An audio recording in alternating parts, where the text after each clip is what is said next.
بسم اللہ الرحمن الرحیم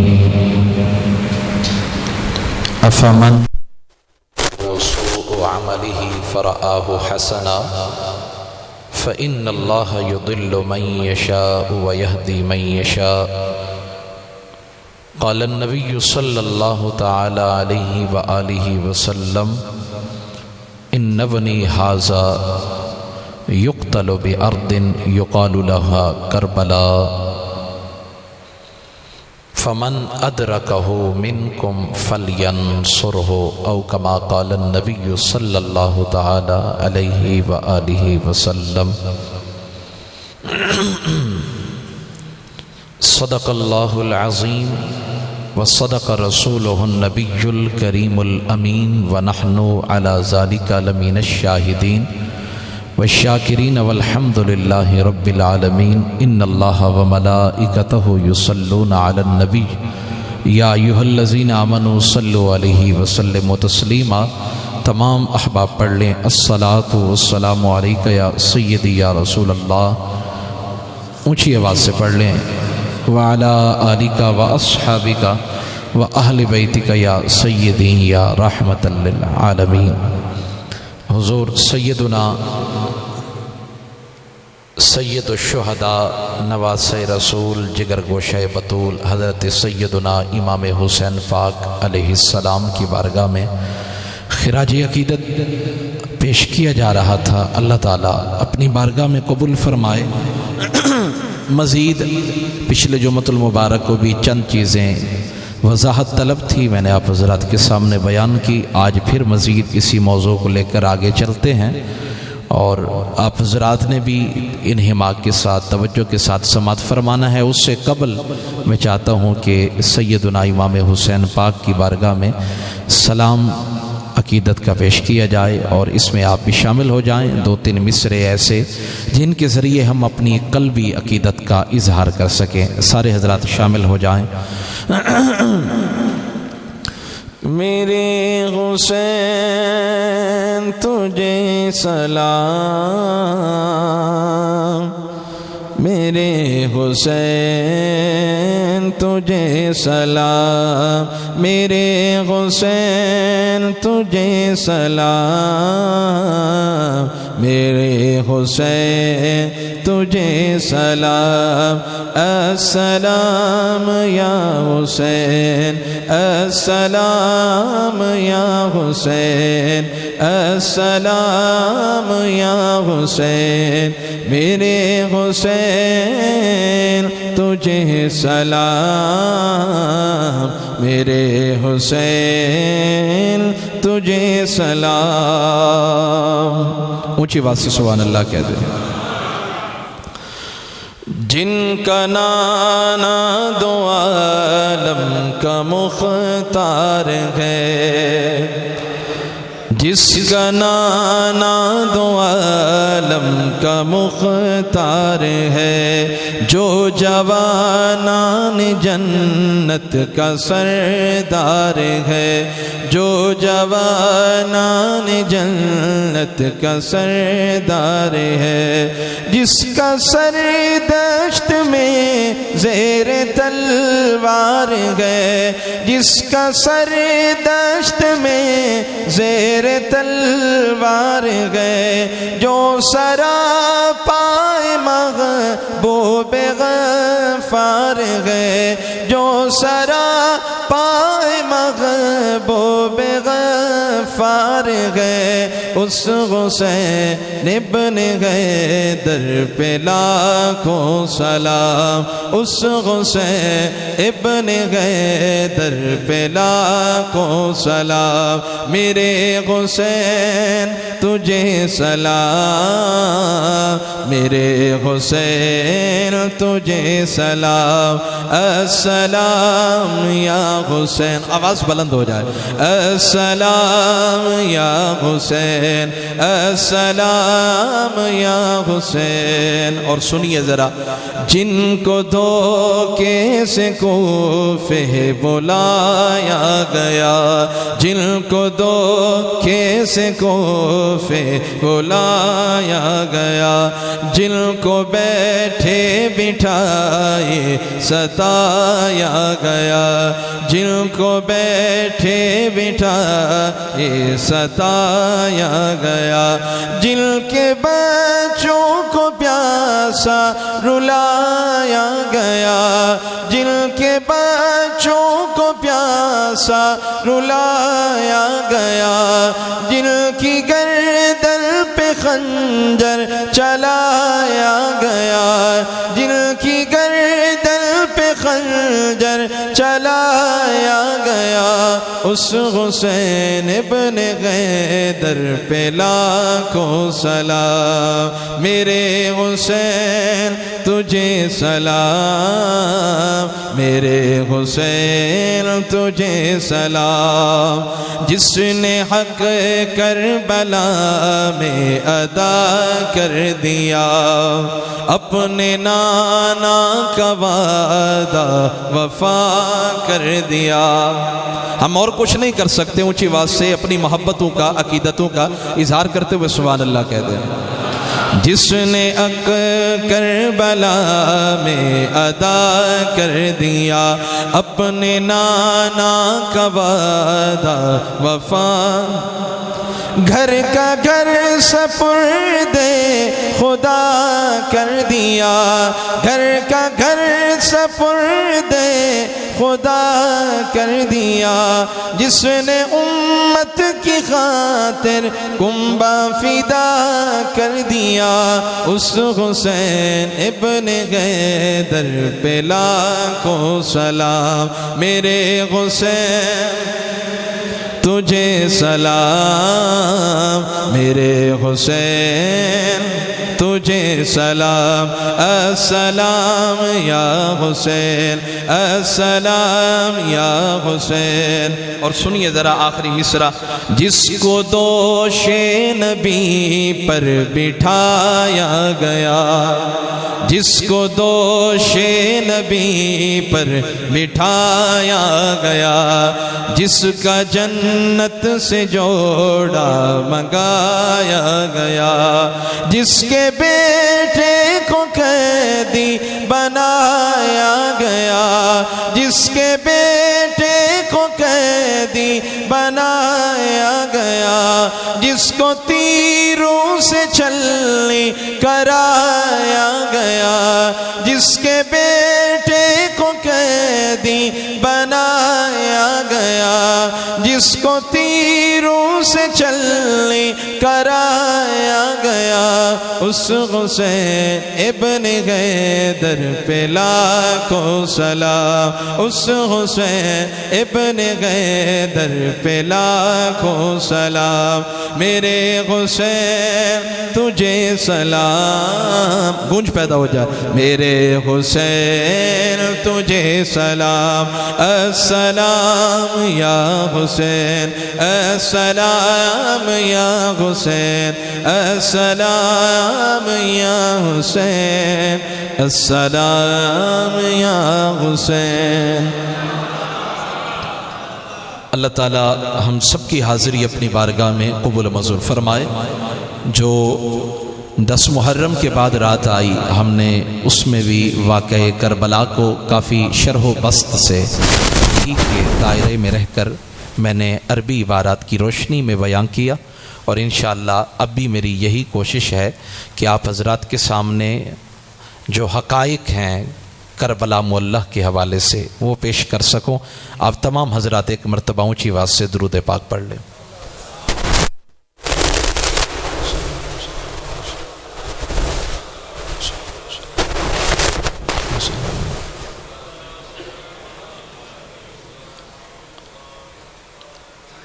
جو میرا بیٹا ہے اس سے مجھے پیار ہے، لیکن جو میرے بیٹے کا بیٹا ہوتا ہے یا پھر میری بیٹی کا بیٹا ہوتا ہے، کسی کا بھی نواسا ہو، تو وہ اپنے بیٹی سے بھی زیادہ اور اپنے بچوں سے بھی زیادہ پیار ہوتا ہے۔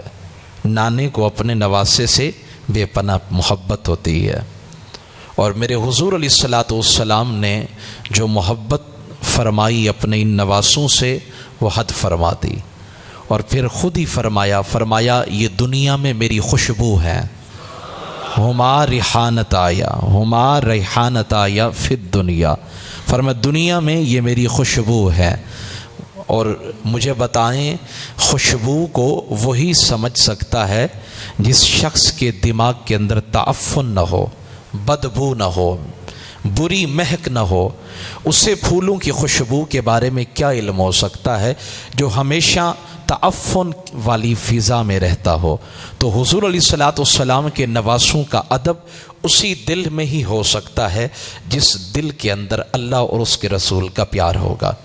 سب سے پہلے تو میں اور آپ یہ قرارداد پیش کرتے ہیں اپنے ملک پاکستان کے ارباب اختیار کے پاس کہ یہ ملعون آصف نے الوی بھی نہیں ہے، اسے لفظ الوی کے ذریعے بھی نہ پکارا جائے، کیونکہ الوی تو اسے کہا جاتا ہے نا جو مولا کائنات کے خاندان مبارک میں سے ہو۔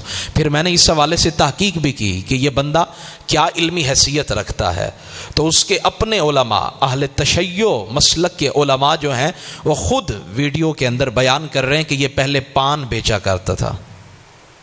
یہ آصف الوی جس نے اسلام آباد کے اندر ایک مجلس کے اندر حضرت سیدنا صدیق اکبر رضی اللہ تعالیٰ عنہ کی شان یگانہ کے اندر بے ادبی کی اور لفظ کافر بولا۔ اس نے کہا کہ بی بی صاحبہ حق مانگنے کے لیے گئے تھی، اگر فضائل کا انکار کرتے صدیق اکبر تو نعوذ باللہ اس کے بقول تو فاسق فاجر ہوتے، لیکن کیونکہ حق کے زہرا سے انکار کیا تو نعوذ باللہ اس کے بقول اس کے منہ میں کیڑے پڑے ہیں، کہا نعوذ باللہ وہ کافر ہو گئے۔ تو وہ ظالم جو مجالس کے اندر اور ان کے نام نہاد علماء میں شامل ہو کر وہ بندہ برسر منبر دارالحکومت کے اندر بیان کرتے ہوئے پان بیچنے والا صدیق اکبر پر کفر کے فتوے لگائے، پھر پوری امت مر نہ جائے، کفر کا فتویٰ لگائے۔ اور میرے حضور نے فرمایا کہ جب کوئی شخص من قال لی اخیہ، جب کوئی شخص اپنے بھائی کو کہتا ہے یا کافر، جب مسلمان کسی مسلمان کو کہتا ہے اے کافر، تو فرمایا اگر جس کو کہہ رہا ہے وہ واقعی کافر ہے تو پھر تو ٹھیک ہے، وگرنہ وہ جملہ اس تک پہنچ کر اور پھر ساری کائنات کا چکر لگا کے پھر واپس اسی پہ پلٹتا ہے، کہنے والا کافر ہو جاتا ہے۔ ہم نے تو پہلے کہا تھا، پھر کہا جاتا ہے جی فرقہ واریت ہے۔ مجھے بتاؤ اس سے بڑا بھی ظلم ہو سکتا ہے کہ حضور کے پہلو میں سونے والے کو کوئی بندہ کھڑا ہو کر، ایک پان بیچنے والا جو ہے وہ کھڑا ہو کر کہہ دے کہ وہ کافر تھے؟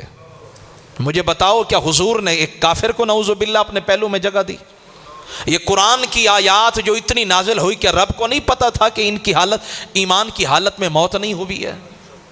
سارا زمانہ غلط ہے اور یہ لوگ ٹھیک ہیں، درست ہیں، اور پھر حکومت کی چھتر چھایا کے اندر سائے میں اسے غیر ملک روانہ کیا گیا، فرار کرایا گیا۔ تو یہ ظلم نہیں ہے؟ ایک وہ مسلک جو اقلیت رکھتے ہیں ان کو خاص طریقے کے ساتھ ظلم کرا کے، اصحاب رسول کی توہین کرا کر، پھر تم انہیں جو ہے وہ آسانی فراہم کرتے ہوئے ملک سے فرار کرتے ہو۔ تم بتاؤ ذرا قبر کے اندر حضور علیہ الصلوۃ والسلام کے سامنے اگر تمہیں لے جایا گیا تو جواب کیا دو گے؟ اذ یقول لصاحبہ لا تحزن ان اللہ معنا۔ میں نے پہلے بھی عرض کیا کہ حضرت صدیق اکبر کی صحابیت اذ یقول لصاحبہ لفظ صاحب کے ذریعے قرآن کی نص قطعی کے ذریعے ثابت ہے۔ اور ثانی اثنین اذ ہما فی الغار، وہ غار کے اندر جب دو تھے، ان دو میں سے دوسرا وہ کون تھے؟ وہ حضرت صدیق اکبر تھے۔ پوری امت کے مفسرین کا اتفاق ہے۔ اب بتائیں نا ذرا کہ یہ ہم کہتے ہیں نا جی فوج میں جانا ہے تو اس کے لیے اتنی تعلیم چاہیے، اگر فلاں نوکری حاصل کرنی ہے تو اس کے لیے اتنی تعلیم چاہیے، لیکن یہ منبر اتنا لاوارث ہو گیا ہے کہ اس پر جو تھوڑی سی تقریر کرنے والا بن جاتا ہے، جس کو علم کی چند باتیں آ جاتی ہیں یا نکتے بیان کرنے والا ہو جاتا ہے، ہماری عوام جو ہے اسے منبر پہ بٹھا دیتی ہے، اور پھر اس کا نتیجہ یہی نکلتا ہے کہ صدیق اکبر افضل البشر بعد الانبیاء بالتحقیق، انبیاء کے بعد بشریت کے اندر سب سے بڑا مقام جن کو حاصل ہے وہ حضرت صدیق اکبر ہے۔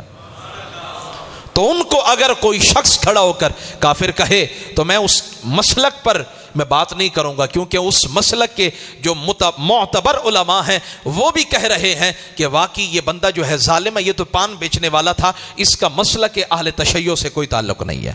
اور ہمارا یہ مطالبہ ہے ملک پاکستان سے کہ اس کو سرعام عدالت کے اندر کیس چلایا جائے اور اس کو سرعام سزا دی جائے، تاکہ آنے والی نسلوں کے اندر۔ اب یہ دیکھیں ایک اور جگہ بھی بتایا گیا جہاں صدیق اکبر رضی اللہ تعالیٰ عنہ کے حوالے سے فیس بک پر اس نے گندی گالی دی، جو گالی میں بیان نہیں کر سکتا، میں نے خود اپنی آنکھوں سے پڑھا، میں نے خود دیکھا، صدیق اکبر رضی اللہ تعالیٰ عنہ کے لیے ننگی گالی دی، کہا باغ فدق کا حق نہیں دیا تھا بی بی صاحبہ کا، لہذا ان کے ساتھ میں یوں کروں گا۔ اب مجھے بتائیں نا ذرا، یہ ظلم نہیں ہو گیا؟ حضرت صدیق اکبر جنہوں نے امت پر اتنا احسان کیا، ان پر کوئی شخص کھڑا ہو کر اگر یہ بات کر دے۔ میں نے 2 جمعے پہلے ایک بات عرض کی تھی، جب بھی کوئی شخص ایسی بات کرے تو سمجھ جانا اس کا خون حلالی نہیں ہے، اس کی اصل میں خطا ہے۔ اگر اس کی اصل میں خطا نہ ہوتی تو ایسا نہ کرتا۔ آواز کھول دے تھوڑی۔ اب چلتے ہیں واقعہ کربلا کی طرف، وقت تھوڑا ہے، توجہ میری طرف رکھیں۔ میرے حضور علیہ الصلوۃ والسلام کے غلاموں، میرے حضور کو اپنے نواسے حضرت امام حسین پاک سے اس قدر پیار تھا، اس قدر محبت تھی۔ اللہ اکبر، فرماتے ہیں کہ یمتص الرجل لعاب الحسین، یمتص رسول اللہ صلی اللہ علیہ وسلم لعاب الحسین کما یمتص الرجل التمرہ۔ فرمایا پہلے میں نے آپ کو حدیث پاک سنائی تھی، لیکن یہ آج جو حدیث پاک سنا رہا ہوں یہ بڑی جدا گانا ہے، امتیازی شان رکھتی ہے۔ اب یہ ذرا تصورات کی دنیا سجا کر یہ حدیث پاک سنیے گا۔ میرے آقا فرماتے یمتصو، حضور علیہ الصلوۃ والسلام کے صحابہ میں سے حضرت ابو ہریرہ فرماتے میں نے خود رأیت رسول اللہ صلی اللہ علیہ وسلم، میں نے خود اپنی آنکھوں سے حضور کا دیدار کیا، اور میں نے دیکھا کہ حضور نے امام حسین کے ہاتھوں کو پکڑا اور پھر اپنے سینے پہ لٹایا، پھر اس حضرت امام حسین پاک کا چہرہ انور اپنے چہرہ انور پر رکھا، اور ان کا منہ حضور امام حسین پاک کا منہ مبارک، ہونٹ مبارک حضور علیہ الصلوۃ والسلام کے ہونٹوں مبارک پر تھے۔ رکھنے کے بعد اب میرے حضور علیہ الصلوۃ والسلام نے پتہ ہے کیا کیا؟ یمتصو، امتصا یمتصو امتصاصاً، یہ مضارع کا صیغہ ہے، اس میں حال والا معنی بھی پایا جاتا ہے، مستقبل والا بھی۔ حضرت ابو ہریرہ فرماتے میں نے ایک دفعہ نہیں دیکھا، بارہا دیکھا کہ یمتص رسول اللہ صلی اللہ علیہ وسلم لعاب الحسین، فرمایا جو امام حسین پاک کے منہ مبارک سے لعاب نکلتا تھا، میرے آقا اس کو چوس لیا کرتے۔ نہیں سمجھے میری بات کو؟ نہیں سمجھے؟ یمتص رسول اللہ صلی اللہ علیہ وآلہ وسلم، یہ لعاب کون لیتا ہے؟ اپنے منہ کا میں اپنے لیے کہوں تھوک، لیکن امام حسین پاک کے لعاب مبارک کو حضور علیہ الصلوۃ والسلام چوسا کرتے۔ اور حضرت ابو ہریرہ نے پھر وہ کیفیت بھی بیان کی کہ چوسنے کی کیفیت کیا ہوتی تھی، چوسنے کی کیفیت کیا ہوتی تھی۔ فرمایا کما یمتص الرجل التمرۃ، فرمایا جیسے ایک بندہ کوئی خوبصورت مدینہ کی کھجور مل جائے تو اس کو چوس چوس کے مزے لے لے کے کھاتا ہے، تو فرمایا جیسے ایک بندہ کھجور کو کھاتا ہے، میرے مصطفیٰ جان رحمت صلی اللہ تعالی علیہ وآلہ وسلم امام حسین کے لعاب پاک کو یوں چوسا کرتے تھے۔ اونچے آواز سے سبحان اللہ کہہ دو۔ یہ سبق بھی ہے کہ تمہارے بچے ہوں تو ان سے پیار یوں کرو، اپنے نواسوں سے، اپنی نواسیوں سے پیار یوں کرو، اور ساتھ ہی یہ سبق بھی ہے میں اگر اے میری امت اتنا پیار کرتا ہوں تو تمہارا بھی حق بنتا ہے کہ میرے ان نواسوں سے پیار کرو۔ کربلا کی سرزمین ہے، 10 محرم الحرام کا دن ہے، ادھر بات سنیں، 10 محرم الحرام کا دن ہے، اور میرے امام علی مقام کے جتنے رفقا ہیں، جتنے بھی آپ کے رفقا ہیں، وہ تمام کے تمام شہید کر دیے گئے۔ توجہ ہے نا آپ حضرات کی؟ میں آپ کو کربلا کی طرف لے کر جا رہا ہوں، اور حقائق کے ساتھ، عربی عبارت کے ساتھ، توجہ میری طرف۔ فرماتے ہیں کہ امام علی مقام کے ساتھ آپ کے رفقا بھی ہیں۔ اب تمام رفقا کو شہید کر دیا گیا۔ 7 محرم الحرام کو پانی بند، اب 7 کا دن بھی گیا، 8 کا دن بھی گیا، 9 کا دن بھی گیا، اور پھر 10 محرم الحرام کا دن آ گیا۔ میرے امام پر اور میرے امام کے تمام رفقا پر، آپ کے بچوں پر، اہل بیت پر پانی بند ہے۔ کھانا جتنا تھا وہ تمام کا تمام توشہ دان بھی ختم ہو گیا۔ میرے امام نے تمام کو قربان کرنے کے بعد دیکھا، نظر یمیناً و شمالاً، میرے امام نے اپنی دائیں طرف بھی دیکھا اور بائیں طرف بھی دیکھا، اور دیکھنے کے بعد میرے امام کی آنکھوں سے آنسو بہنے لگے، اور آپ نے دیکھا کہ کوئی آئے جو مجھے تسلی دے۔ میری آنکھوں سے نکلنے والے آنسوں کے قطرے پونچھے، میرا دکھ درد سنے کہ میرے نانے کی امت مجھے قتل کرنے پہ در پہ ہے، میرے نانے کی امت مجھے شہید کرنا چاہتی ہے۔ میرا قصور کیا ہے کہ میں نے حق کا علم بلند کیا ہے؟ میں نے اتنا کہا ہے کہ یزید فاسق فاجر ہے، اس کے ہاتھ پہ بیعت نہیں ہو سکتی ہے۔ اگر اس کے ہاتھ پہ بیعت کر دی تو آج ایک یزید ہے، پھر ہر گھر کے اندر یزید ہوگا، لیکن اگر آج مجھ حسین نے بیعت نہ کی تو یزید تو ختم ہو جائے گا، لیکن ہر گھر کے اندر حسینی حسینی نظر آئے گا۔ تو لہذا میرے امام نے بیعت نہیں کی، دائیں طرف بھی دیکھا بائیں طرف بھی دیکھا، کوئی نظر نہیں آیا۔ میرے امام نے، اب جملے بڑے قابل غور ہے، توجہ میری طرف، میرے امام حسین پاک علیہ السلام نے دائیں طرف اور بائیں طرف دیکھنے کے بعد آپ نے آواز لگائی، اپنے پیاروں کو صدا لگائی۔ جب صدا لگائی فرمایا تو لاشیں پڑے تھے، لاشوں سے تو آواز نہیں آتی، جو دنیا سے چلے گئے خون میں لت پت ہے، ان سے آواز کیسے آئے؟ میرے امام آواز لگاتے رہے، کوئی ہے جو آئے میرا دکھڑا سنے، مجھے تسلی دے۔ 10 محرم الحرام کا دن ہے، آدھا دن گزر چکا ہے، ظہر کی نماز کے بعد کا وقت ہے، آسمان سورج آگ برسا رہا ہے، زمین کے ذرے انگاروں کی طرح دہک رہے ہیں، اور میرے امام نے 135 یا 45 افراد کے ان کو تیار بھی کیا، کربلا کے ریگزار کی طرف، خونی منظر کی طرف بھیجا بھی صحیح، ان کو شہید ہوتے ہوئے دیکھا بھی صحیح، اور پھر ان کے لاشیں کو اٹھا کر آتے بھی رہے اور خیموں کے قریب لٹاتے بھی رہے، اور حتیٰ کہ میرے امام عالی مقام سب کچھ قربان کر چکے ہیں۔ اب قربان کرنے کے بعد آپ سوچ سکتے ہیں کہ جس کے گھر سے ایک جنازہ نکلتا ہے اس کے آنسو نہیں تھمتے ہیں، اور جس نے 72 تن بھی اٹھائے ہوں اور پھر اس کے اندر 18 سے زائد اپنے کنبے کے بچے بھی اٹھائے ہوں، عباس علمدار کا لاشا بھی اٹھایا ہو، اور 25 سال کے علی اکبر کی جوانی کو لٹتا ہوا دیکھا ہو، اور اتنا کچھ قربان کرنے کے بعد 145 کے قریب کم و پیش افراد کے لاشیں اٹھا کر خیموں کے قریب رکھے ہوں، اس وقت میرے امام کے درد کا عالم کیا ہوگا، کیفیت کیا ہوگی، منظر کیا ہوگا۔ میرے امام نے صدا لگائی، اپنے پیاروں کو بلایا، کوئی ہے؟